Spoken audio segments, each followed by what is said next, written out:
பொரியலுக்கு முருங்கைக்கீரை வேக வச்சிட்ருக்கேன். மீன் மேக்கரை சுட தண்ணியில் போட்டு ஊற வச்சுருக்கேன். கருணக்கிழங்கு குக்கரில் ஆட் பண்ணி 2 விசிலுக்கு வேக வச்சு எடுத்துக்கலாம்.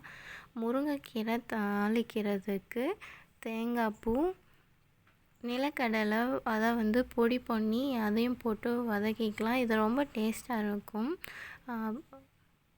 அயன் கீரை இருக்கும்போது நிலக்கடலையும் எடுத்துக்கணும். மீன் மேக்கரை வெங்காயம் தக்காளி வதக்கி மிளகாத்தூள் போட்டு இந்த மீன் மேக்கரையும் ரெடி பண்ணி எடுத்துக்கலாம். இது ரொம்ப டேஸ்ட்டாக இருக்கும். சுக்கா மாதிரி இருக்கும். இன்றைக்கி பழம் முலாம்பழம் கட் பண்ணி வச்சுருக்கேன். இட்லிக்கு மீன் மேக்கர் கிரேவியாக ரெடி பண்ணிக்கலான்னு எடுத்து வச்சுருக்கேன். இந்த பொருள் எல்லாத்தையுமே சேர்த்து அரைச்சிக்கலாம். சோம்பு, மிளகு, மல்லி, சீரகம், கொஞ்சமாக பொட்டுக்கடலை எல்லாத்தையும் தேங்காய் சேர்த்து அரைச்சிக்கலாம். கிரேவியும் தாளித்து விட்டாச்சு. கருணக்கிழங்க சர்க்கிள் சின்ன சின்னதாக கட் பண்ணி அதை ரெடி பண்ணிக்கலாம். நேற்று ராகி மாவையும் அரைச்சி வச்சுருந்தேன். இன்றைக்கி ராகி இட்லி பண்ணிக்கலாம்னு மாவு நல்லா பொங்கி வந்திருக்கு. இட்லி ஊற்றிக்கலாம்.